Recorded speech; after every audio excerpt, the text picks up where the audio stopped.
드디어 올 것이 왔습니다. 단 한순간도 눈을 뗄 수 없는 그야말로 역대급 파격 전개가 당신의 심장을 난도질할 준비를 마쳤습니다. 영원할 것 같았던 주아와 현빈의 사랑이 의문의 전화 한 통에 산산조각 나버린 지금 베일에 쌓여있던 차세리의 소름 끼치는 과거가 그 추악한 민낯을 드러내기 시작합니다. 내가 나선혜의 딸이라면 어떡할 거냐는 절규 뒤에 숨겨진 잔혹한 진실, 그리고 모두를 경악하게 만든 사진 속 진짜 주인공의 정체까지. 30년을 이어온 가문의 원한조차 우습게 만들 잔인한 운명의 소용돌이가 몰아칩니다. 지금 이 순간을 놓치면 당신은 드라마 역사상 가장 완벽하고도 소름 돋는 배신의 순간을 영원히 놓치게 될 것입니다. 자, 심장 꽉 붙드세요. 지옥 같은 진실의 문이 지금 열립니다. 이 폭풍 같은 전개를 직접 확인하실 준비 되셨나요? 바로 시작합니다. 그 사람이 그냥 지나쳤습니다. 눈도 안 마주치고 인사도 없이. 어제까지만 해도 복도 끝에서부터 눈이 마주치면 먼저 웃어주던 사람이 오늘은 마치 처음 보는 사람처럼 그냥 스쳐 지나가 버렸습니다. 공주아는 그 순간 발이 굳어버렸습니다. 출근길이었습니다. 병원 정문에서 엘리베이터까지 이어지는 그 짧은 복도.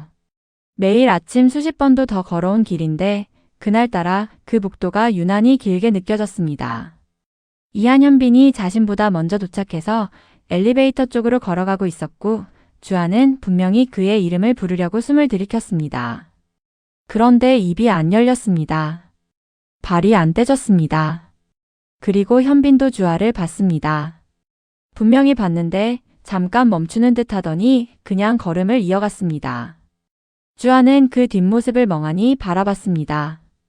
엘리베이터 문이 닫혔습니다. 그제야 자신이 숨을 참고 있었다는 걸 깨달았습니다. 천천히 숨을 내쉬었는데 그 숨이 어쩐지 떨렸습니다. 괜찮아.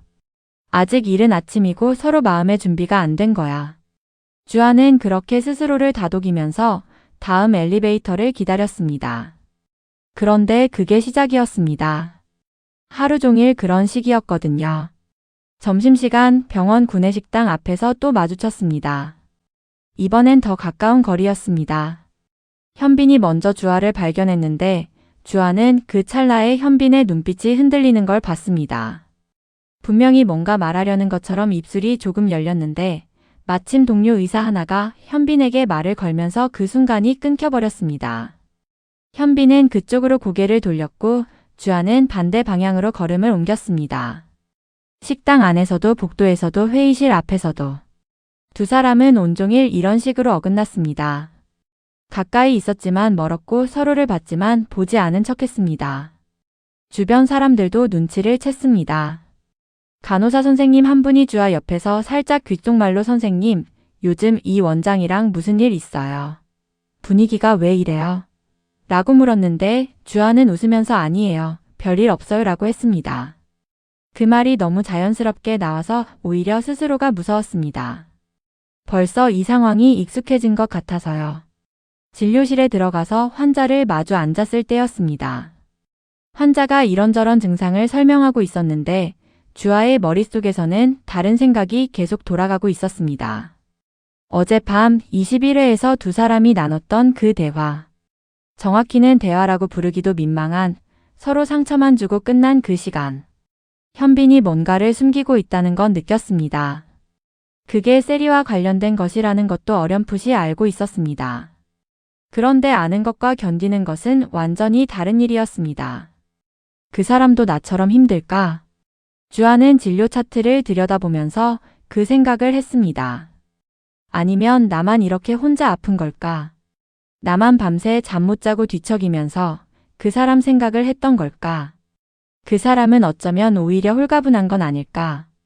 말 못할 비밀 하나쯤 품고 있으면 그게 버거워서 상대가 조금 멀어지는 게 오히려 편할 수도 있는 거 아닐까? 선생님? 환자가 불렀습니다.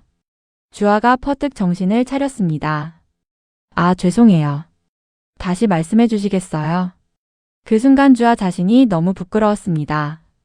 환자 앞에서 딴 생각을 하고 있었다는 것보다 지금 이 상황에서 자신이 얼마나 흔들리고 있는지가 이렇게 눈에 보인다는 사실이 창피했습니다. 주아는 진료가 끝난 후 잠깐 진료실 의자에 혼자 앉아 있었습니다. 창밖을 보다가 눈을 감았다가 다시 차트를 펼쳤다가 그러면서 마음속으로 계속 같은 말을 되뇌었습니다. 괜찮아. 지금은 각자 생각할 시간이 필요한 거야. 이게 끝은 아니야. 그런데 그 말이 자신을 위로하는 건지 아니면 그냥 스스로를 속이는 건지 점점 구분이 안 갔습니다. 한편 이한현빈은 자신의 진료실에서 보기 드물게 서류 하나를 오래 붙잡고 있었습니다. 글자가 눈에 들어오지 않았습니다. 손에 펜을 쥐고 있는데 아무것도 쓰지 않은 채로 그냥 앉아 있었습니다. 오늘 아침 주아와 복도에서 마주쳤을 때 말을 걸었어야 했다는 걸 알고 있었습니다. 그냥 안녕이라는 한마디라도. 그런데 그 말이 나오지 않았습니다. 왜냐하면 안녕을 하고 나면 그 다음이 문제였습니다. 주아의 눈빛이 우리 얘기해라고 말할 게 뻔했고 그러면 현빈은 또 말하지 못할 걸 알고 있었습니다. 차세리에 대한 일을, 지금 자신이 세리와 어떤 상황에 얽혀 있는지를, 지금 말하면 주아가 더 다친다. 현빈은 그렇게 생각했습니다. 아직 정리가 안 된 상태에서 완전하지 않은 이야기를 꺼내는 건 오히려 더 큰 오해를 만들 수도 있었습니다. 조금만 더 기다리면 됐습니다. 세리 쪽 상황이 마무리되면 그때 주아에게 처음부터 다 얘기하면 됐습니다. 그게 주아를 지키는 방법이라고 생각했습니다. 그런데 그 생각이 정말 맞는 건지 자꾸 흔들렸습니다.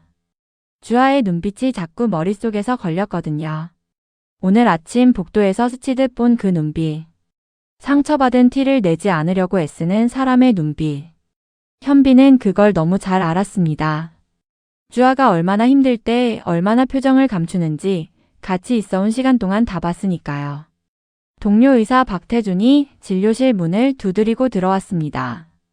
야, 이한현빈. 요즘 왜 그래?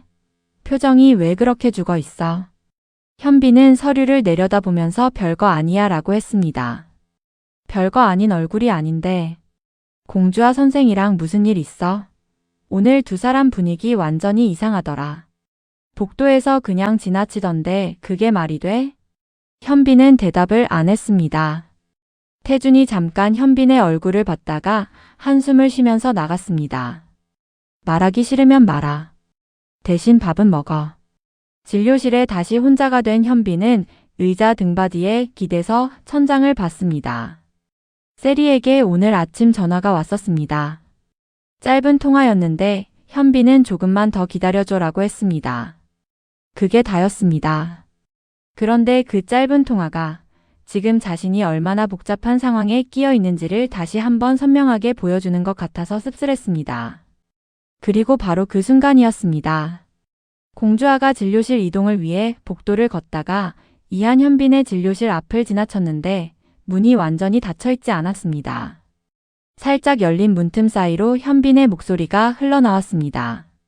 알았어. 조금만 더 기다려줘. 주아는 발이 멈춰졌습니다. 낮은 목소리였습니다. 전화 통화 중인 게 분명했습니다. 그런데 그 목소리의 톤이 누군가에게 무언가를 달래고 있는 듯한 조심스럽고 조용한 그 톤이 주아의 귀에서 이상하게 걸렸습니다.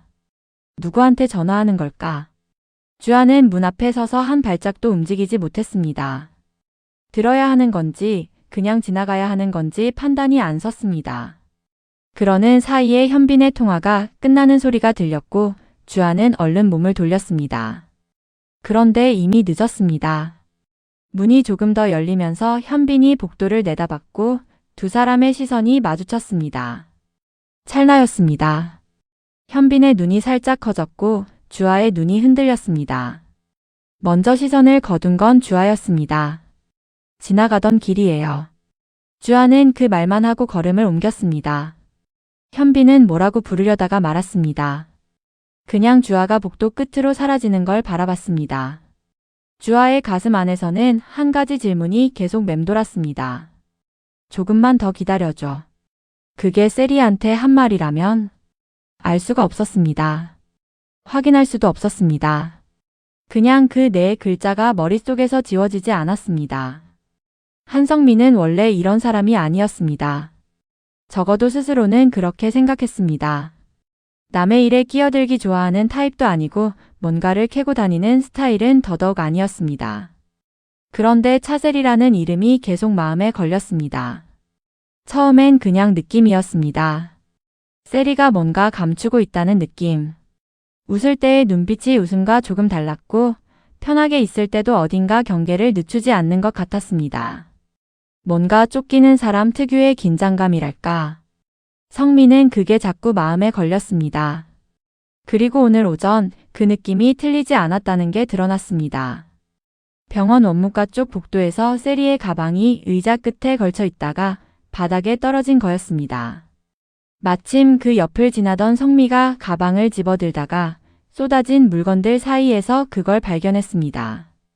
낡은 사진이었습니다. 색이 바래고 모서리가 접혀있는 오래된 사진. 필름 카메라로 찍은 것 같은 특유의 질감. 성민은 처음엔 그냥 떨어진 사진인 줄 알고 집어들었는데 손에 쥐는 순간 눈길이 거기에 박혔습니다.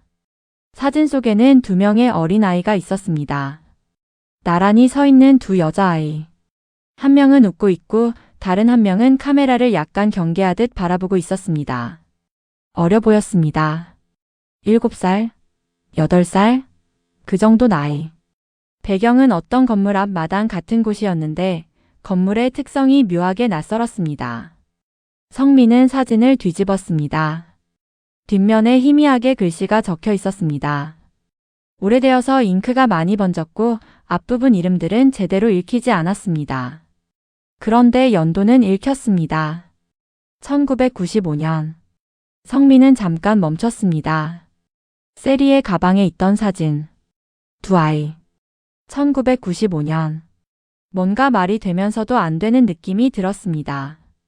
이 사진이 세리와 어떤 연관이 있는 건지. 세리가 왜 이 오래된 사진을 지금까지 가지고 다니는 건지. 그때 세리가 다시 복도로 돌아왔습니다. 제 가방이. 성미와 눈이 마주쳤습니다. 성미가 사진을 손에 쥐고 있는 걸 세리가 봤습니다. 그 순간 세리의 얼굴에서 뭔가가 바뀌었습니다. 아주 잠깐이었지만 성미는 분명히 봤습니다. 세리의 눈빛이 흔들렸다가 빠르게 다시 굳어지는 걸. 감사해요. 가방이 떨어졌나 봐요. 세리가 웃으면서 다가와 가방을 받아들었습니다. 물건이 많이 쏟아졌죠? 번거롭게 해드려서 죄송해요. 성민은 사진을 내밀었습니다. 이것도요. 세리의 손이 사진을 받아드는 순간 미세하게 떨렸습니다. 웃음은 유지하고 있었지만 손끝이 확실히 떨렸습니다. 성민은 그걸 놓치지 않았습니다. 어릴 때 사진이에요. 성미가 물었습니다. 네. 그냥 오래된 거요. 세리가 빠르게 사진을 가방 안에 넣었습니다. 별거 아니에요. 사진 속에 2명이 있던데 누구예요? 세리의 웃음이 0.5초 정도 굳었다가 다시 돌아왔습니다. 그냥 어릴 때 친구요. 아주 오래된 거라 성미 씨가 봐도 모를 거예요. 그리고 세리는 자연스럽게 다른 말로 화제를 돌리면서 자리를 피했습니다. 성미는 그 뒷모습을 바라봤습니다. 가슴 한켠에서 뭔가 계속 걸리는 느낌이 내려가지 않았습니다. 세리가 자리를 피하고 나서 얼마 지나지 않아서였습니다. 핸드폰이 진동했습니다. 세리가 화면을 확인했는데 성미한테서 온 게 아니었습니다. 다른 연락이었는데 세리는 통화를 마치고 나서 잠깐 그 자리에 멍하니 서 있었습니다. 머릿속이 빠르게 돌아갔습니다. 사진. 성미가 사진을 봤다. 그것도 뒤집어서. 성미가 뒷면에 글씨를 읽었는지 안 읽었는지 확인을 못했습니다. 1995년이라는 숫자까지만 봤다면 크게 문제가 없을 수도 있었습니다. 그냥 오래된 사진 하나. 특별한 의미 없이. 그런데 만약 이름도 읽었다면. 세리는 빠르게 성미에게 전화를 걸었습니다. 신호가 갔습니다. 1번, 2번, 3번. 받지 않았습니다. 세리는 다시 걸었습니다. 또 안 받았습니다. 안 돼. 세리는 자신도 모르게 중얼거렸습니다. 손이 차가워지는 느낌이 들었습니다. 병원 복도에 서 있는데 갑자기 주변이 너무 넓게 느껴졌습니다. 아무도 없는 것 같은 그런 이상한 공허함. 이렇게 들킬 순 없었습니다. 아직 때가 아니었습니다.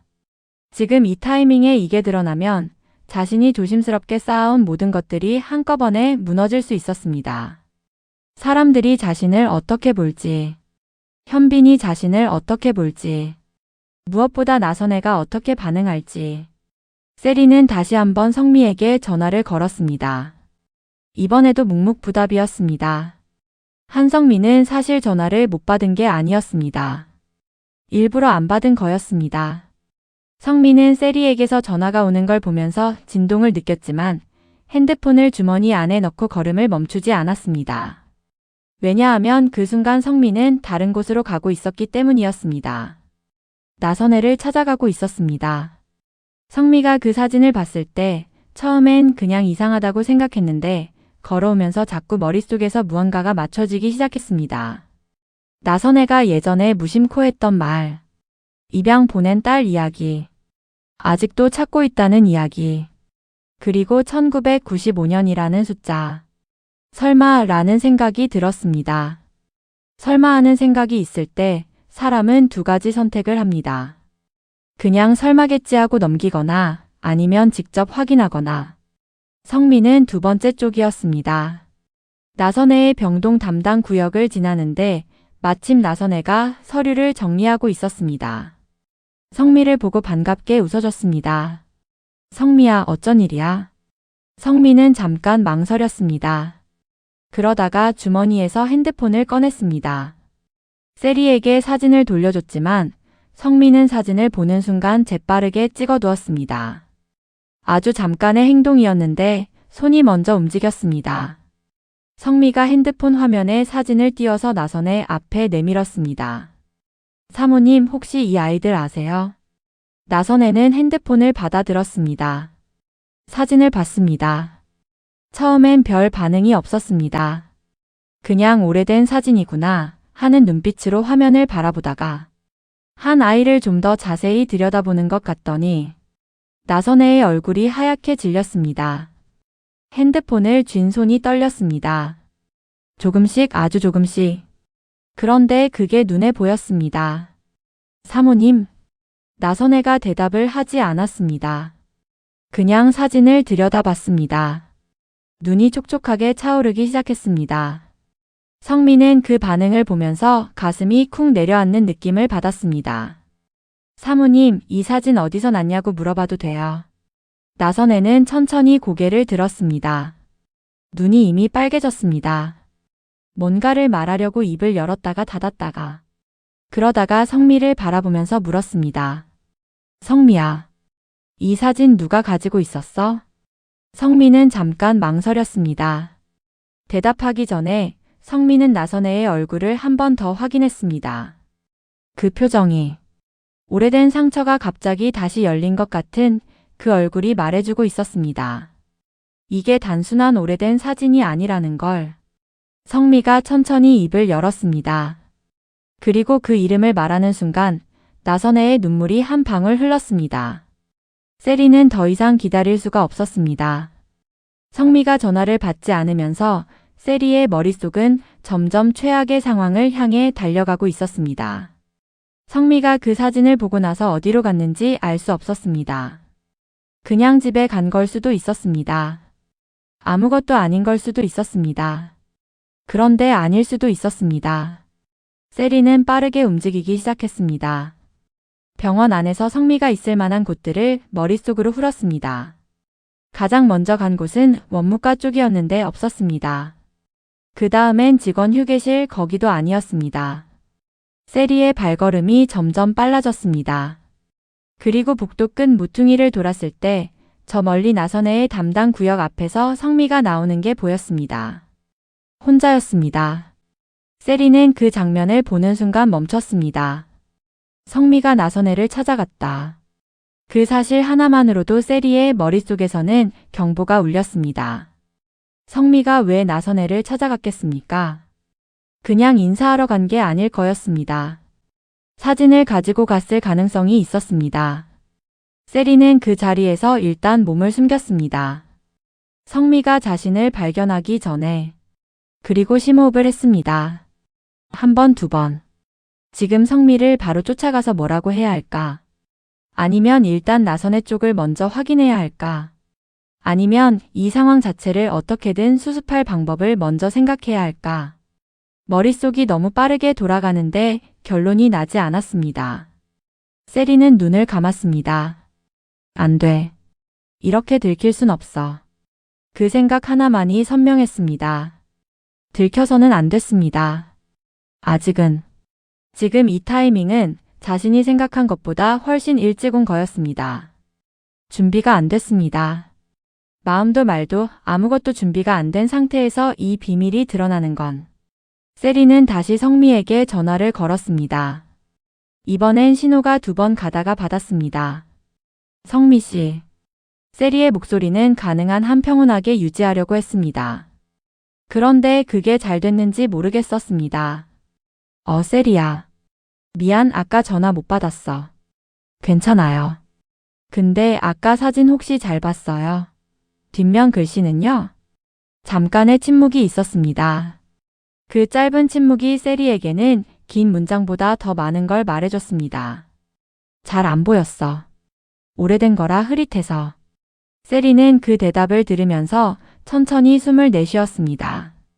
믿어야 할지 말아야 할지 모르는 대답이었습니다. 성미가 거짓말을 하는 타입인지 아닌지 세리는 충분히 알지 못했습니다. 언니, 우리 잠깐 볼 수 있어요? 응, 언제? 지금요. 또 잠깐의 침묵. 알았어. 어디서?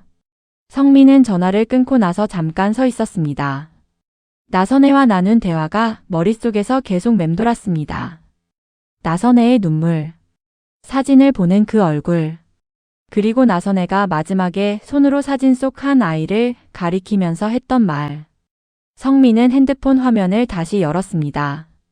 찍어둔 사진을 크게 확대했습니다. 2 아이. 한 명은 웃는 아이, 한 명은 카메라를 경계하는 아이. 나선혜가 가리켰던 아이는 웃고 있는 아이였습니다. 성미는 그 얼굴을 오래 들여다봤습니다.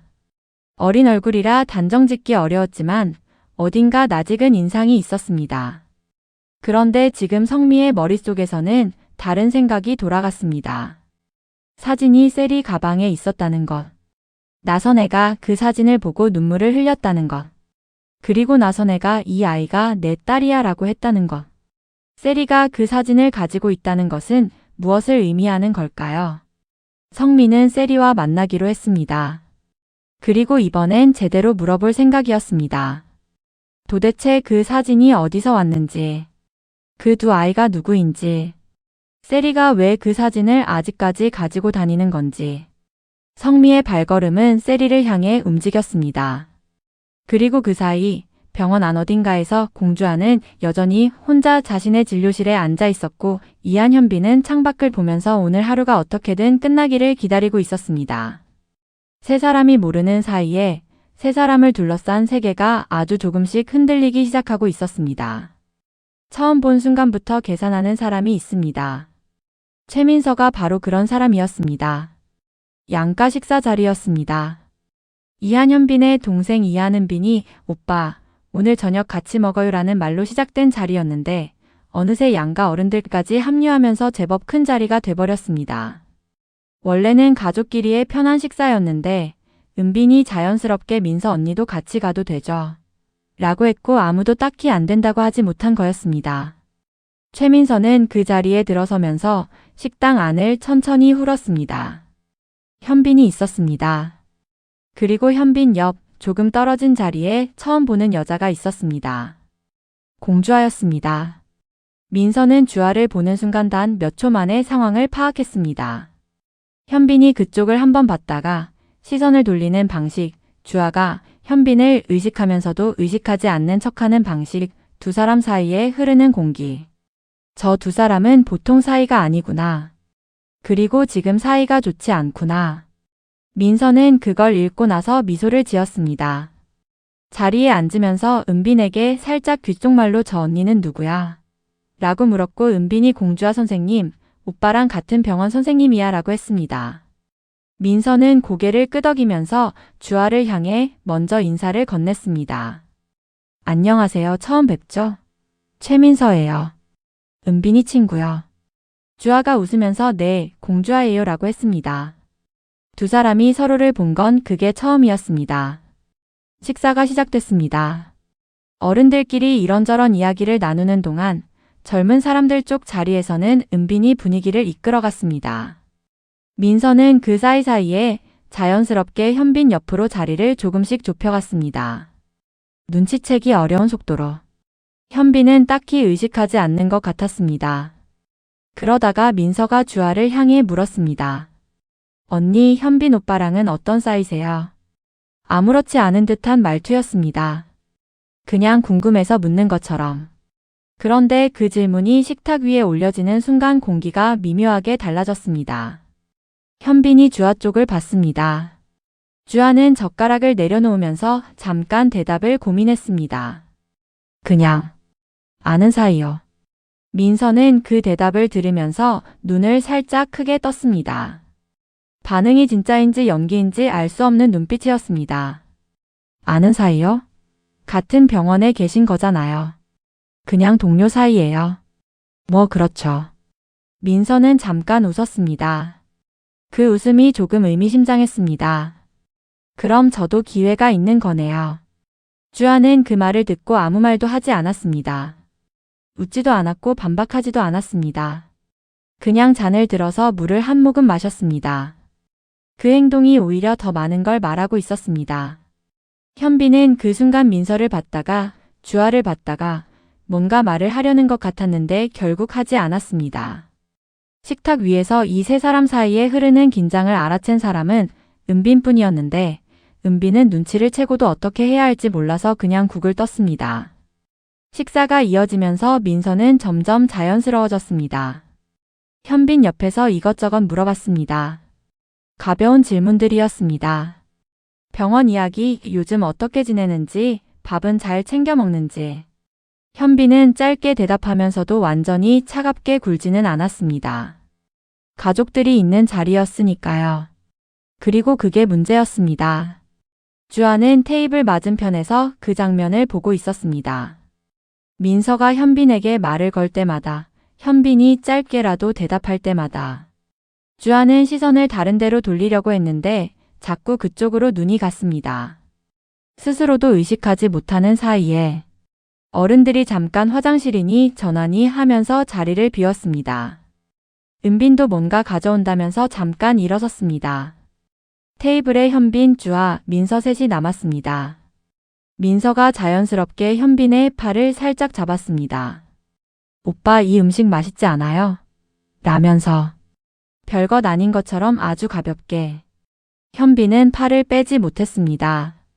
가족들이 다시 올 수도 있었고 괜히 크게 반응하면 더 이상해질 것 같았습니다. 그냥 응, 괜찮네라고 했습니다. 그 순간 주아와 눈이 마주쳤습니다. 주아가 보고 있었습니다. 민서가 현빈의 팔을 잡는 것도 현빈이 그걸 뿌리치지 않는 것도 다 봤습니다. 현빈은 주아의 눈빛에서 뭔가를 읽었습니다. 상처? 실망? 아니면 체념? 정확히 뭔지 이름 붙이기 어려운 것이었는데 분명한 건 그 눈빛이 좋지 않았다는 거였습니다. 주아가 먼저 시선을 거뒀습니다. 그리고 냅킨을 내려놓으면서 저 먼저 나갈게요 라고 했습니다. 어른들께 인사드리고 가겠다는 말을 덧붙이면서 의자를 뒤로 밀었습니다. 현빈이 반사적으로 일어섰습니다. 주아야. 주아는 이미 일어서고 있었습니다. 현빈이 테이블을 돌아서 주아 쪽으로 다가갔습니다. 그리고 주아가 지나치려는 순간 손목을 잡았습니다. 주아가 멈췄습니다. 우리 얘기 좀. 주아는 잡힌 손목을 내려다 봤습니다. 현빈의 손을. 그리고 천천히 고개를 들어서 현빈을 봤습니다. 그 눈빛에는 아까 식탁에서 억누르고 있던 것들이 다 담겨 있었습니다. 서운함, 피곤함, 그리고 뭔가를 더 이상 기대하지 않으려는 것 같은 체념. 할 얘기 없어요. 주아의 목소리는 낮고 차분했습니다. 화가 난 것처럼 높아지지 않아서 오히려 더 마음에 걸리는 목소리였습니다. 손 놔주세요. 현빈은 손을 놓았습니다. 주아가 몸을 돌렸습니다. 그 뒤에서 테이블 쪽에서 민서가 두 사람을 바라보고 있었습니다. 잔을 손에 들고 입술에 아주 옅게 그러나 분명하게 미소가 걸려 있었습니다. 개선된 미소였습니다. 뭔가를 확인한 사람의 미소. 주아는 식당 밖으로 나왔습니다. 저녁 공기가 서늘했습니다. 숨을 크게 들이쉬었습니다. 가슴 안에 뭔가가 꽉 차 있는 것 같았는데 그게 뭔지 딱 잘라서 말할 수가 없었습니다. 화가 난 건지 서러운 건지 아니면 그냥 지친 건지. 민서가 현빈의 팔을 잡는 장면이 계속 눈에 밟혔습니다. 그리고 현빈이 그걸 뿌리치지 않은 것도 물론 이유가 있다는 걸 알았습니다. 가족들 앞이었고 분위기상 어색하게 구는 게 더 이상했을 거라는 것도 머리로는 이해가 됐습니다. 그런데 가슴이 그 이해를 따라가지 못했습니다. 주아는 걸음을 옮기다가 잠깐 멈췄습니다. 뒤를 돌아봤습니다. 식당 안에 불빛이 보였습니다. 현빈이 따라 나올 수도 있었습니다. 아니면 안 나올 수도 있었습니다. 나오지 않았습니다. 주아는 다시 몸을 돌려서 걸었습니다. 그게 어쩌면 지금 이 상황을 가장 잘 보여주는 장면 같았습니다. 주아가 나가고 현빈이 따라오지 않고 그 사이의 거리가 점점 벌어지고 현빈은 주아가 나간 방향을 한참 바라봤습니다. 따라가야 한다는 걸 알았습니다. 지금 저 사람이 얼마나 힘든지 알면서 그냥 여기 서 있는 게 말이 안 된다는 것도 알았습니다. 그런데 발이 선뜻 떼지지 않았습니다. 지금 따라가서 뭐라고 해야 할지, 뭘 말할 수 있는지, 세리에 대한 것을 아직 정리하지 못한 상태에서 주아 앞에 서면 또 말 못하고 돌아오게 될 게 뻔했습니다. 그러면 주아는 더 상처받습니다. 현빈은 그 생각을 하면서 자리로 돌아왔습니다. 민서가 아무렇지 않은 표정으로 앉아 있었습니다. 오빠 공주아 선생님 가셨어요? 응. 많이 바쁘신가 봐요.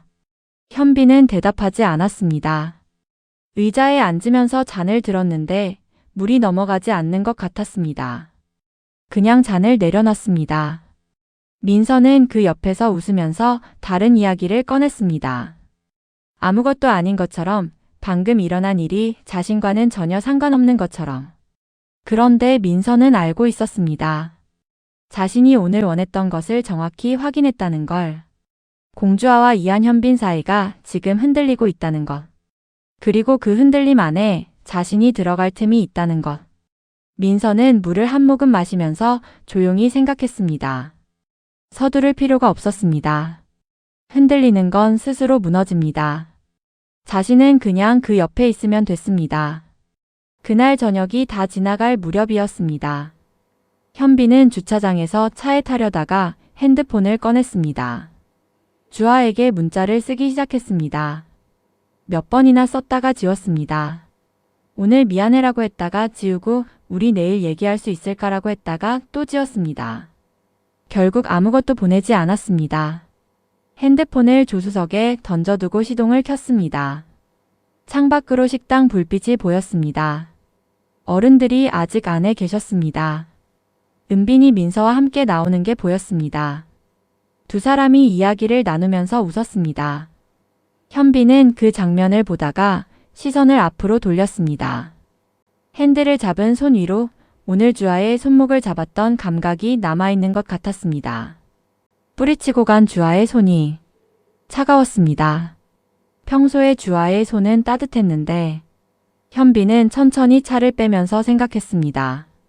조금만 더. 세리 쪽 일이 정리되면 그러면 주아한테 다 말할 수 있습니다. 그때는 제대로 말할 수 있을 거였습니다. 조금만 더 기다려주면.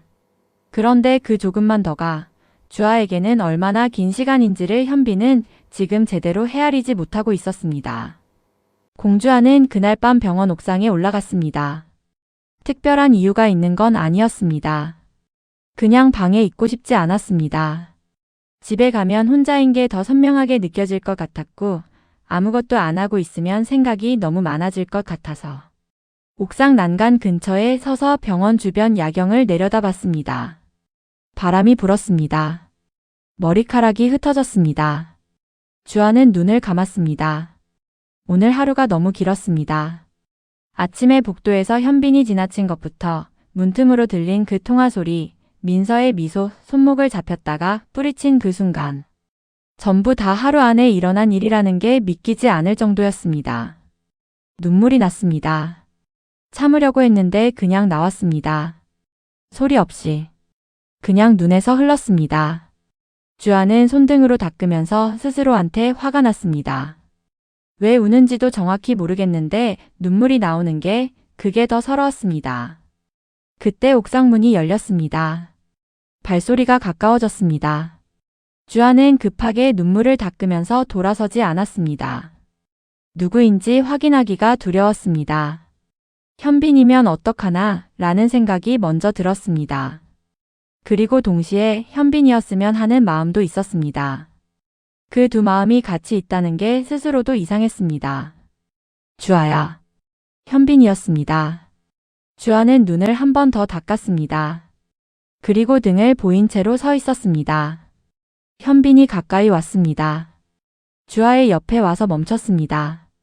옆에서 주아의 옆모습을 봤습니다. 미안해. 현빈의 목소리가 낮았습니다. 진심이 담긴 목소리였습니다. 내가 말 못한 건 너 지키려고 그런 거야. 주아는 그 말을 듣고 잠깐 있다가 천천히 입을 열었습니다. 지켜준다는 게 거짓말이에요. 현빈이 대답하지 않았습니다. 숨기는 게 사랑이에요. 주아의 목소리는 여전히 낮고 차분했습니다. 그런데 그 차분함 안에 얼마나 많은 것들이 눌려 있는지 현빈은 알 것 같았습니다. 주아야. 저는요. 주아가 말을 잘랐습니다. 그리고 그제야 현빈 쪽으로 고개를 돌렸습니다. 눈이 빨개져 있었습니다. 저는 지금 뭘 믿어야 할지 모르겠어요. 그 사람이랑 무슨 관계인지도 모르고 뭘 숨기고 있는지도 모르고 그냥 나만 혼자 기다리면서 아파야 하는 거예요. 현빈은 주아의 눈을 봤습니다. 그리고 결심한 것처럼 입을 열었습니다. 드디어 말하려는 것 같았습니다. 세리에 대해서. 지금 자신이 어떤 상황인지를. 그 순간 현빈의 핸드폰이 울렸습니다. 짧고 선명한 진동음. 현빈이 본능적으로 핸드폰을 꺼냈습니다. 화면에 이름이 떴습니다. 차세리. 주아의 눈에도 그 이름이 들어왔습니다. 바로 그 이름. 오늘 아침 문틈으로 들린 통화의 그 이름. 현빈이 조금만 더 기다려줘라고 했던 그 상대. 주아의 표정이 굳었습니다. 잠깐의 침묵이 흘렀습니다. 핸드폰은 계속 울렸습니다. 받으세요. 주아가 말했습니다. 그리고 몸을 돌렸습니다. 옥상 문 쪽으로 걸음을 뗐습니다. 주아야. 현빈이 불렀습니다. 전화를 받지 않았습니다. 핸드폰이 울리는데도 그냥 주머니에 넣었습니다. 그리고 주아 쪽으로 빠르게 걸어가서 주아의 손을 잡았습니다. 주아가 멈췄습니다. 현빈이 주아의 손을 놓지 않았습니다. 듣지 마. 전화. 주아는 뒤를 돌아보지 않았습니다. 내가 할 말만 들어줘. 바람이 불었습니다. 옥상이 조용했습니다. 현빈의 주머니 안에서 핸드폰이 멈췄다가 다시 울리기 시작했습니다. 세리의 이름으로. 현빈은 그 진동을 느끼면서도 손을 놓지 않았습니다. 주아는 잡힌 손을 내려다봤습니다. 아침에 복도에서 스쳤던 그 손. 식당에서 손목을 잡았다가 놓아줬던 그 손. 지금 자신의 손을 꼭 쥐고 있는 그 손. 주아의 눈에서 눈물이 한 방울 흘렀습니다. 돌아설까 아니면 그냥 이 손을 뿌리칠까? 이 사람의 말을 들을까 아니면 지금 이 순간 자신을 지킬까? 그 선택의 순간에서 밤이 멈춰 있었습니다. 공정아는 아내의 손이 떨리고 있다는 걸 알아챘습니다. 저녁 식사를 마치고 집으로 돌아온 나선애는 거실 소파에 앉아서 오래도록 아무 말을 하지 않았습니다. 정한이 차를 내려와서 옆에 놓아줬는데도 손을 뻗지 않았습니다. 그냥 두 손을 무릎 위에 올려놓은 채로 어딘가 먼 곳을 바라보고 있었습니다. 정한은 그 옆에 조용히 앉았습니다. 선혜를 오래 봐온 사람만이 알 수 있는 얼굴이었습니다. 무언가를 꺼내려고 하는데 어디서부터 시작해야 할지 모르는 그런 얼굴. 선혜야. 정환이 먼저 불렀습니다. 선혜가 고개를 돌렸습니다. 눈이 약간 부어 있었습니다. 아까 성미와 있을 때 울었던 게 가라앉지 않은 것 같았습니다. 무슨 일이야? 오늘 저녁부터 계속 이래. 선혜는 정환을 봤습니다. 오래 봤습니다. 30년을 같이 산 사람. 이 사람한테 말하지 못한 게 있다는 사실이 지금 이 순간 너무 무겁게 느껴졌습니다. 나 할 말이 있어.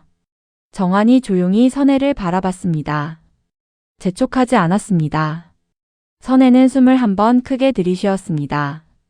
그리고 입을 열었습니다. 내가 오래전에 아이를 낳았어. 정환이 아무 말도 하지 않았습니다. 당신 만나기 전이야. 아주 어렸을 때. 형편이 너무 어려웠고 나도 너무 어렸고. 혼자 낳고 보낼 수밖에 없었어. 선혜의 목소리가 마지막에 가서 잠깐 끊겼습니다. 들이쉬고 다시 이었습니다. 입양 보냈어. 딸이었어. 그 이후로 계속 찾고 있었는데 아직도 찾지 못했어. 거실이 조용했습니다. 밖에서 바람 소리가 조금 들렸습니다. 정환은 선혜의 말을 듣는 동안 표정이 크게 바뀌지 않았습니다. 그냥 선혜를 봤습니다. 선혜가 고개를 숙였습니다. 왜 이제 말해? 정환의 목소리는 낮았습니다. 화가 난 것 같기도 하고 아닌 것 같기도 한 목소리였습니다. 미안해. 말하고 싶었는데 어떻게 꺼내야 할지 몰랐어. 말하면 당신이 나를 다르게 볼 것 같아서. 다르게 봐? 정환이 천천히 선혜 쪽으로 몸을 돌렸습니다. 30년을 같이 살았는데 내가 당신을 다르게 볼 것 같았어? 선혜가 눈물을 훔쳤습니다. 몰랐잖아. 말을 안 했으니까. 정환이 한숨을 쉬었습니다. 무겁게 길게. 그리고 선혜 쪽으로 손을 뻗었습니다. 선혜의 손을 잡았습니다. 차갑고 떨리고 있는 손을. 왜 혼자 그 아픔을 안고 살았어? 그 말에 선혜가 무너졌습니다. 소리도 없이 그냥 눈물이 흘렀습니다. 정환이 선혜를 안았습니다. 선혜는 처음엔 경직된 것처럼 있다가 정환의 품 안에서 천천히 힘이 빠졌습니다. 찾고 싶어. 아직도. 선혜가 낮게 말했습니다. 어디 있을까? 그 아이가. 정환은 대답하지 않았습니다. 선혜를 아는 채로 창밖을 봤습니다. 얼굴에는 선혜를 위로하는 표정이 있었지만 눈빛은 복잡했습니다. 30년의 시간 안에 자신도 몰랐던 이야기가 있었다는 것. 그 무게를 지금 막 느끼기 시작하는 얼굴이었습니다. 찾아보자. 정환이 말했습니다. 혼자 하지 말고. 이제는 같이. 선혜가 정환의 품 안에서 고개를 끄덕였습니다. 눈물은 계속 흘렀습니다. 그런데 그 눈물이 조금 전과는 달랐습니다.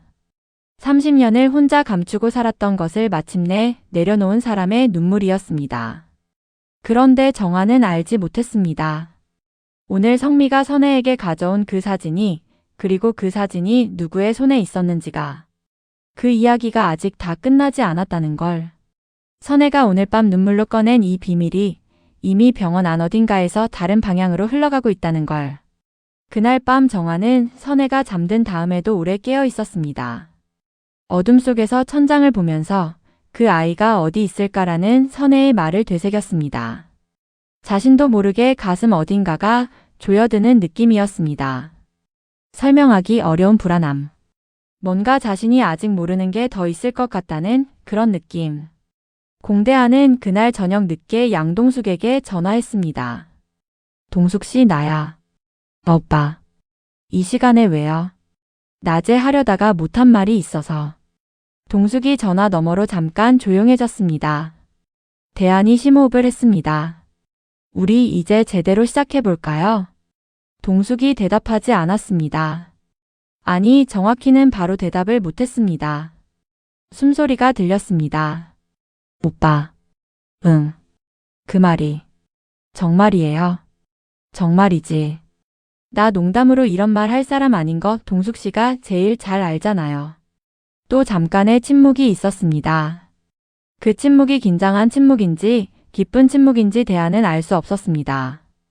동숙의 목소리가 다시 들렸을 때 조금 떨리고 있었습니다. 좋아요. 좋아요. 그러고 싶어요. 저도. 대안이 전화기를 들고 피식 웃었습니다. 가슴 어딘가가 따뜻해지는 느낌이었습니다. 요즘 집안일이 너무 복잡하게 돌아가는 통에 자꾸 뒤로 미뤄졌던 마음인데 막상 말로 꺼내고 나니 뭔가 홀가분해졌습니다. 근데 오빠. 응. 오빠네 가족분들한테는 말씀드려야 하지 않겠어요. 제가 양씨집 딸인 거. 부모님이 어떻게 생각하실지. 대안이 잠깐 생각했습니다. 그게 걱정이에요. 당연하죠. 두 집안이 복잡한 거 아는데 이게 괜찮을지. 괜찮을 거예요. 그걸 어떻게 알아요? 아버지가 요즘 달라지셨어요. 동숙 씨 아버지하고 요즘 자주 얘기하시거든. 뭔가 풀리는 것 같아요. 오래된 게. 동숙이 진짜요? 라고 했습니다. 놀란 목소리였습니다. 응. 나도 잘 모르는데 두 분이 뭔가 얘기를 많이 나누시는 것 같더라고요. 30년을 원수처럼 지냈는데 이제 와서 왜 그랬나 싶은 것 같기도 하고. 동숙이 한숨을 쉬었습니다. 안도의 한숨인지 걱정 어린 한숨인지 모를 소리였습니다. 그래도 조심스럽긴 해요. 알아요. 근데 동숙 씨, 우리가 어른들 눈치 보면서 좋아하지 말자는 건 말이 안 되잖아요. 그건 그렇네요. 그러니까 일단 우리는 우리대로 가요. 어른들은 어른들끼리 푸시겠지. 동숙이 잠깐 있더니 조용히 웃었습니다. 알았어요, 오빠. 전화를 끊고 나서 대안은 방 안에 혼자 앉아서 잠깐 생각에 잠겼습니다. 동숙과의 일은 잘 될 것 같았습니다. 그런데 집안 전체의 공기가 아직 완전히 맑아진 건 아니었습니다. 뭔가 더 있는 것 같은 느낌. 아버지와 양씨 사이에서 오가는 대화가 단순히 묵은 감정을 푸는 것 이상인 것 같기도 한 느낌. 대안은 그게 뭔지는 몰랐습니다. 공정한과 양동익은 그날 저녁 따로 자리를 가졌습니다. 두 집안 가족 식사가 끝난 다음에 두 사람이 남아서 조금 더 이야기를 나눈 거였습니다. 조용한 식당 한쪽 자리. 술을 한 잔씩 앞에 두고. 처음에는 별 말이 없었습니다. 서로 술잔을 들었다가 내려놓고. 창밖을 봤다가 서로를 봤다가. 30년을 원수처럼 지낸 두 사람이 이렇게 마주 앉아 있다는 게 아직도 어색하긴 했습니다. 동익이 먼저 말을 꺼냈습니다. 우리가 왜 그렇게 살았을까? 정한이 술잔을 잠깐 봤습니다. 몰라. 나도 이제 와서 생각하면 뭐 때문에 그렇게까지 했나 싶어. 처음에 뭐로 시작했는지도 기억이 잘 안 나. 나도 잘 모르겠어. 오래돼서. 두 사람이 동시에 쓴웃음을 지었습니다. 동익이 술을 한 모금 마셨습니다. 아이들은 잘 되고 있는 것 같더만. 대안이랑 동숙이. 정한이 고개를 끄덕였습니다. 그래. 잘 될 것 같아. 우리가 그냥 일찍 일했으면 애들이 눈치 볼 일도 없었을 텐데. 맞아. 정한이 잠깐 창밖을 봤습니다. 그리고 다시 동익을 봤습니다. 동익이 그때 일 있잖아. 예전에. 내가 잘못 알고 있었던 게 있던 것 같아. 동익이 눈썹을 올렸습니다. 뭘? 그때 사업건. 내가 일부러 그랬다고 생각했는데 이제 와서 생각해보면 그게 아닐 수도 있겠다 싶어. 동익이 잠깐 정한을 봤습니다. 뭔가 할 말이 있는 것 같았다가 잠깐 내려다봤습니다. 나도. 그때 내가 잘못한 부분이 있었어. 말을 제대로 안 했지. 그래서 어긋난 거지. 그래. 또 침묵이 흘렀습니다. 그런데 이번 침묵은 아까보다 편했습니다. 뭔가를 인정하고 나서의 침묵. 오래된 응어리가 조금 풀린 자리에 생기는 침묵. 동익이 잔을 들었습니다. 그냥 이제 그러지 말자. 정한도 잔을 들었습니다. 그래. 두 사람이 잔을 부딪혔습니다. 소리가 작게 났습니다. 그런데 정한의 눈빛이 잠깐 흔들렸습니다. 화해의 온기가 도는 이 순간에도 아까 선혜에게 들은 이야기가 마음 한편에서 내려가지 않고 있었습니다. 입양 보낸 딸.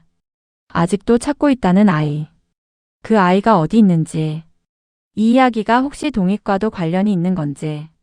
정화는 그 말을 꺼내려다가 멈췄습니다. 오늘 밤은 아니었습니다. 오늘은 이 정도면 충분했습니다. 30년 묵은 것을 하루에 다 풀 수는 없는 노릇이었습니다. 그래도 뭔가 더 있을 것 같다는 느낌은 떨쳐지지 않았습니다. 차세리는 성미의 집 앞에 서 있었습니다. 초인종을 누르기 전에 몇 번이나 망설였습니다. 이렇게 찾아오는 게 맞는 건지, 너무 들이대는 것처럼 보이는 건지, 그런데 다른 선택지가 없었습니다. 전화로는 안 됐습니다. 직접 얼굴을 보면서 해야 하는 대화였습니다. 세리는 초인종을 눌렀습니다. 잠시 후 성미가 나왔습니다. 세리를 보더니 살짝 놀란 것 같았습니다. 세리야, 여기 어떻게? 죄송해요, 언니. 갑자기 찾아와서. 잠깐만 얘기할 수 있을까요? 성미가 세리의 얼굴을 봤습니다. 평소의 세리가 아니었습니다. 항상 단정하고 정리된 것 같던 사람이 오늘은 눈 아래가 어둡고 입술이 말라 있었습니다. 불안한 사람의 얼굴이었습니다. 성미가 문을 열었습니다. 들어와. 거실에 앉았습니다. 성미가 물을 가져다 줬는데 세리는 마시지 않았습니다. 손을 무릎 위에 올리고 잠깐 내려다봤습니다. 어떻게 시작해야 할지 고민하는 것처럼. 언니, 아까 사진 봤죠? 성미가 대답했습니다. 응. 뒷면도요? 성미가 잠깐 세리를 봤습니다. 흐릿해서 잘 못 읽었어. 세리가 고개를 끄덕였습니다. 그런데 표정이 풀리지 않았습니다. 언니, 그 사진. 제발 아무한테도 보여주지 마세요. 성미가 무릎 위에 두 손을 모으고 세리를 봤습니다. 왜? 그냥요. 그냥 부탁이에요. 그냥으로는 안 되지. 세리야, 나한테 솔직하게 얘기해봐. 그 사진이 뭐야? 세리는 대답을 하지 않았습니다. 입술을 꽉 다물고 있었습니다. 성미가 말을 이었습니다. 그 사진 속에 아이 2명 있던데. 너 어릴 때 사진이야. 세리가 잠깐 눈을 감았다가 떴습니다. 언니. 응. 저한테 묻지 마세요. 아직은요. 성미가 세리를 봤습니다. 아직은? 준비가 되면 말할게요. 제가 직접 말할게요. 근데 지금은 아직 아니에요. 그러니까 제발 그 사진 관련해서 아무한테도 얘기하지 마세요. 성미는 세리의 눈을 봤습니다. 애원하고 있었습니다. 이 사람이 이렇게 무너진 얼굴로 뭔가를 부탁하는 걸 처음 봤습니다. 성미는 뭔가를 말하려다가 멈췄습니다. 말해야 했습니다. 이미 나선애한테 보여줬다는 걸. 나선애가 그 사진을 보고 눈물을 흘렸다는 걸. 그게 어쩌면 세리와 연결돼 있을 수 있다는 걸. 그런데 그 말을 꺼내는 순간 지금 세리가 어떻게 될지 성미는 알 수가 없었습니다. 이미 손댔는데, 이미 나선애가 알았는데. 세리야. 네. 그 사진이랑 나선애 사모님이랑은 혹시 관계 있어? 세리가 굳었습니다. 눈빛이 흔들렸습니다. 그 반응 하나만으로 충분했습니다. 세리가 천천히, 아주 천천히 입을 열었습니다. 말이 나오는 건지 아닌 건지 모를 만큼 작은 목소리로. 언니, 설마 사모님한테 보여준 거예요? 성미가 대답을 못했습니다. 세리는 그 침묵에서 답을 읽었습니다. 손이 무릎 위에서 떨리기 시작했습니다. 눈이 빠르게 무언가를 계산하는 것처럼 움직였다가, 그러다가 초점이 흐려졌습니다. 안 돼. 세리의 목소리가 갈라졌습니다. 언니, 그러면 안 됐는데. 성미가 조심스럽게 입을 열었습니다. 세리야, 나 너한테 물어봐야 해. 사모님이 그 사진 보고 많이 놀라셨거든. 그 사진 속에 2 아이 있잖아. 그 아이들이 누구야? 세리는 고개를 숙였습니다. 눈물이 났는지 눈가를 손등으로 닦았습니다. 언니. 응.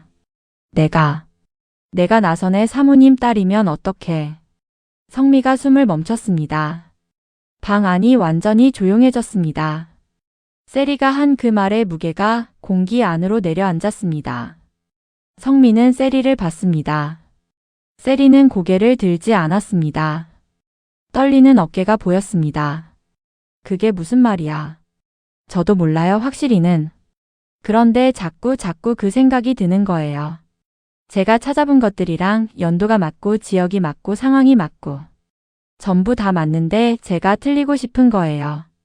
성민은 세리의 말을 들으면서 머릿속이 빠르게 돌아갔습니다. 나선혜가 아까 눈물을 흘리면서 사진 속 한 아이를 가리켰습니다. 이 아이가 내 딸이야 라고 했습니다. 그런데 성미가 가져간 건 사진을 찍은 이미지였고 나선혜가 가리킨 아이가 정확히 어느 아이인지를 성민은 화면 위에서 완전히 확인하지 못했습니다. 사진 속의 아이가 2명이었습니다. 웃는 아이 그리고 카메라를 경계하는 아이. 나선혜가 가리킨 게 어느 쪽인지, 세리와 닮은 아이가 어느 쪽인지 성민은 그게 갑자기 너무 중요하게 느껴졌습니다. 세리야. 네. 너 그 사진 지금 가지고 있어? 세리가 가방에서 그 낡은 사진을 꺼냈습니다. 성미가 손을 뻗어서 받았습니다. 두 아이를 찬찬히 들여다봤습니다. 웃는 아이의 얼굴, 경계하는 아이의 얼굴, 그리고 지금 자기 앞에 앉아있는 차세리의 얼굴. 성미의 눈이 사진 위에서 멈췄습니다. 닮은 쪽이 있었습니다. 분명히. 그런데 그게 성미의 생각과 달랐습니다. 그날 밤 늦게 성미는 나선혜에게 다시 연락을 했습니다. 짧은 문자였습니다. 사모님, 내일 시간 되세요? 드릴 말씀이 있어요. 나선혜의 답장은 빠르게 왔습니다. 응, 언제든지. 성미는 핸드폰을 내려놓고 사진을 다시 봤습니다. 두 아이를 번갈아 봤습니다. 내일 나선혜를 만나면 제대로 물어볼 생각이었습니다. 사모님이 가리킨 아이가 어느 쪽인지, 그리고 그 아이가 지금 자신 앞에 흔들리고 있는 차세리와 같은 아이인지 다른 아이인지. 성민은 그 답이 무엇이든 간에 이게 간단하게 끝날 일이 아니라는 걸 알고 있었습니다. 다음 날 아침이었습니다. 성민은 나선혜를 병원 한쪽 조용한 공간에서 만났습니다. 사람이 잘 다니지 않는 쪽이었습니다. 나선혜는 성미가 연락했을 때부터 밤을 거의 못 잔 것처럼 보였습니다. 눈 아래가 어두웠고 눈빛이 불안정했습니다. 성미야, 할 말이 뭐야? 성미는 바로 꺼내지 못하고 잠깐 나선혜를 봤습니다. 사모님, 어제 사진 보셨을 때 가리키신 아이 있잖아요. 이 아이가 내 딸이야 하셨는데. 응. 어느 쪽이었어요? 나선혜가 잠깐 멈췄습니다. 그러다가 성미의 핸드폰을 달라고 했습니다. 성미가 사진을 다시 띄워서 내밀었습니다. 나선혜가 화면을 들여다봤습니다. 손가락으로 한 아이를 가리켰습니다. 웃고 있는 아이가 아니었습니다. 카메라를 경계하듯 바라보는 아이였습니다. 나선혜가 눈물을 삼키면서 말했습니다. 이 아이가 내 딸이야. 성미는 그 순간 숨이 잠깐 멎는 것 같았습니다. 어젯밤 세리와 나눈 대화가 스쳤습니다. 세리가 웃고 있던 아이와 닮았는지 아니면 카메라를 경계하던 아이와 닮았는지 성미는 사진을 다시 확인했습니다. 그리고 지금 나선혜가 가리킨 아이의 얼굴을, 차세리의 얼굴을. 사모님. 성미가 낮게 불렀습니다. 혹시 이 사진 어디서 왔는지 알고 싶으세요? 나선혜가 성미를 봤습니다. 눈에 물기가 차 있었습니다. 알아? 성미가 잠깐 망설였습니다. 이 사진이 차세리 씨 가방에서 나온 거예요. 나선혜의 얼굴이 굳었습니다. 말이 없었습니다. 차세리라는 이름을 들으면서 무언가를 처리하려는 것처럼 아주 잠깐 눈빛이 멈췄습니다. 차세리가. 네. 나선혜는 사진을 다시 봤습니다. 자신이 가리킨 아이. 카메라를 경계하는 눈으로 바라보는 아이. 그리고 그 옆에 웃고 있는 다른 아이. 그럼 이 아이는? 나선혜가 손가락으로 이번엔 웃는 아이를 가리키면서 물었습니다. 이 아이는 누구야? 성미는 대답하지 못했습니다. 왜냐하면 성미도 몰랐습니다. 세리가 그것까지는 말하지 않았으니까요. 세리가 한 말은 그것뿐이었습니다. 내가 나선의 사모님 딸이면 어떡해? 라는 말. 그 말 안에는 아직 다 나오지 않은 것들이 있었습니다. 나선에는 사진을 오래 들여다봤습니다. 자신의 딸이라고 생각하는 아이. 그리고 그 옆에 있는 다른 아이. 1995년이라고 적혀 있던 뒷면. 차세리가 이 사진을 가지고 있었다는 사실. 성미야. 네. 차세리한테 나한테 오라고 해줄 수 있어? 성미가 잠깐 나선혜의 얼굴을 봤습니다. 그 얼굴 안에 두려움과 기대가 뒤섞여 있었습니다. 찾아 헤매던 것이 어쩌면 바로 가까이에 있을 수도 있다는 떨림. 그런데 동시에 그게 사실이라면 얼마나 많은 것들이 바뀔 것인가에 대한 두려움. 알겠어요. 성미가 자리에서 일어서려는 순간 나선혜가 다시 사진을 봤습니다. 그리고 이번엔 아까와는 다른 표정으로 웃는 아이를 손가락으로 짚었습니다. 근데 이 아이도 나지 이거. 성미가 멈췄습니다. 이 아이를 아세요? 나선혜가 한동안 그 아이의 얼굴을 들여다봤습니다. 기억을 더듬는 눈빛이었습니다. 오래된 기억의 먼지를 털어내는 것처럼 느린 눈빛이었습니다. 어디서 봤는지 모르겠는데 왜 이렇게 낯이 익지? 성미는 그 말을 듣는 순간 이상한 한기를 느꼈습니다. 나선혜가 가리키는 웃는 아이의 얼굴. 그 아이가 낯이 익다는 말. 그리고 이 사진이 차세리의 가방에 있었다는 사실. 사진 속 두 아이는 누구인가? 나선혜가 찾는 딸은 정말 어느 쪽인가? 그리고 차세리는 이 사진 안에서 어디에 있는가? 성미는 그 질문들을 안고 나선혜의 자리에서 나왔습니다. 복도가 여느 때처럼 사람들로 북적였습니다. 환자들이 지나가고 의사들이 지나가고 간호사들이 지나갔습니다. 아무도 모르는 채로 일상이 흘러가고 있었습니다. 성미는 차세리에게 문자를 보냈습니다. 세리야, 나선의 사모님이 보자고 하셔. 답장은 한참 만에 왔습니다. 짧았습니다. 알겠어요. 그 말 뒤에 차세리가 어떤 얼굴로 있을지 성미는 상상하기가 두려웠습니다. 병원 옥상은 여전히 고요했습니다. 강주아는 현빈의 손을 뿌리치지 않았습니다. 그렇다고 잡은 것도 아니었습니다. 그냥 그 자리에 서 있었습니다. 등을 보인 채로. 현빈이 뒤에서 손을 잡고 있는 채로. 바람이 불었습니다. 현빈의 주머니 안에서 진동이 멈췄습니다. 그리고 잠깐 있다가 다시 시작됐습니다. 세리의 전화였습니다. 현빈은 느꼈지만 꺼내지 않았습니다. 주아야. 주아는 대답하지 않았습니다. 내가 세리한테 숨기는 거 그게 세리를 위한 게 아니야. 너를 위한 거야. 주아가 처음으로 말했습니다. 그 말이 더 힘들어요. 현빈이 잠깐 멈췄습니다.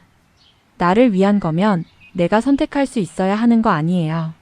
알고 나서 내가 어떻게 할지. 그게 나를 위한 거지 내가 모르게 하는 게 나를 위한 건 아니잖아요. 현빈은 그 말을 듣고 아무 말을 못했습니다. 주아가 천천히 몸을 돌렸습니다. 현빈과 마주 봤습니다. 눈이 빨갛게 부어 있었습니다. 그래도 시선은 흔들리지 않았습니다. 차세리 씨랑 어떤 사이예요? 현빈이 주아를 봤습니다. 아는 사이야. 오래전부터. 그리고 지금 세리가 힘든 상황이어서 내가 관련이 돼 있어. 어떻게 관련이요? 현빈이 잠깐 망설였습니다. 그걸 말하려면 세리 얘기를 해야 하는데 그게 내 얘기만이 아니라서. 세리가 허락하지 않으면 내가 함부로 할 수 없어. 주아는 그 말을 들으면서 눈을 한번 깜빡였습니다. 그럼 저는요? 저는 어디에 있는 거예요? 그 안에서. 현빈이 주아를 봤습니다. 너는 내 사람이야. 주아의 눈이 흔들렸습니다. 세리는 내가 지켜야 하는 사람이고 너는 내가 함께 있고 싶은 사람이야. 그 두 개가 달라. 주아는 그 말을 듣고 잠깐 있었습니다. 그 말이 위로가 됐는지 아닌지 스스로도 잘 몰랐습니다. 가슴이 뭔가 풀리는 것 같으면서도 완전히 풀리지는 않았습니다. 아직 모르는 게 너무 많았습니다. 믿어도 돼요? 주아가 물었습니다. 낮은 목소리였습니다. 현빈이 주아의 손을 좀 더 꼭 쥐었습니다. 믿어줘. 그게 전부였습니다. 긴 설명도 완벽한 해명도 아니었습니다. 그냥 믿어줘 라는 말. 그런데 그 말이 어떤 긴 말보다 더 직접적으로 주아의 가슴 안으로 들어왔습니다. 주아는 눈을 감았습니다. 눈물이 한 방울 더 흘렀습니다. 현빈이 그 눈물을 봤습니다. 손을 들어서 주아의 눈가를 닦아줬습니다. 아주 조심스럽게. 주아가 눈을 떴습니다. 현빈을 봤습니다. 조금만요. 응. 조금만 더 기다릴게요. 근데 그 조금이 너무 길면 안 돼요. 현빈이 고개를 끄덕였습니다. 두 사람은 그렇게 옥상에서 잠깐 더 서 있었습니다. 바람이 불고 불빛이 아래에서 올라오고 현빈의 주머니 안에서 진동이 다시 울렸다가 멈추고 그것들이 전부 배경 안으로 들어가고 두 사람 사이에는 말 없는 시간이 흘렀습니다. 그리고 그날 밤 그 시간 무렵 성민은 나선혜와 마주 앉아 있었습니다. 낡은 사진이 두 사람 사이에 놓여 있었습니다. 성미가 사진 속 아이 하나를 가리키면서 입을 열었습니다. 사모님, 혹시 이 아이가 사모님 딸일까요? 나선혜는 사진을 봤습니다. 그리고 손가락으로 한 아이를 짚었습니다. 오래된 사진 위로 눈물 한 방울이 떨어졌습니다. 이 아이가 내 딸이야. 성민은 나선혜가 가리킨 아이의 얼굴을 봤습니다. 그리고 그 자리에서 숨을 삼켰습니다. 나선혜가 가리킨 아이는 카메라를 경계하는 눈으로 바라보고 있는 아이였습니다. 그리고 그 아이의 얼굴은 성미가 어젯밤 내내 들여다봤던 그 얼굴이었습니다. 그런데 성미가 어젯밤에 차세리의 얼굴과 비교하면서 닮았다고 느낀 쪽은 그 아이가 아니었습니다. 웃고 있는 아이였습니다. 성미는 사진을 손에 들었습니다. 웃는 아이를 봤습니다. 나선혜가 가리키지 않은 아이. 낯이 익다고 했던 아이. 그 아이의 얼굴이 차세리와 닮아 있었습니다. 그렇다면 차세리는 나선혜의 딸이 아닌 건가? 나선혜의 딸은 따로 있는 건가? 그리고 그렇다면 차세리와 이 사진은 도대체 어떤 연결고리가 있는 건가? 성민은 나선혜를 봤습니다. 나선혜는 자신이 가리킨 아이에게서 눈을 떼지 못하고 있었습니다. 사모님. 나선혜가 고개를 들었습니다. 이 다른 아이는요? 성미가 웃는 아이를 가리켰습니다. 낯이 익다고 하셨잖아요. 누구랑 닮은 것 같으세요? 나선혜가 다시 사진을 들여다봤습니다. 오래, 아주 오래. 기억의 어딘가를 헤매는 눈빛으로. 그러다가 나선혜의 눈빛이 멈췄습니다. 무언가를 찾은 눈빛이었습니다. 그 얼굴이 천천히 굳어졌습니다. 나선혜의 입술이 움직였습니다. 소리가 거의 나지 않을 만큼 작게. 성민은 그 입술을 읽으려고 했습니다. 그리고 나선혜가 한 말이 무엇인지 성미가 들은 그 순간 화면이 어두워졌습니다. 세리의 진짜 정체는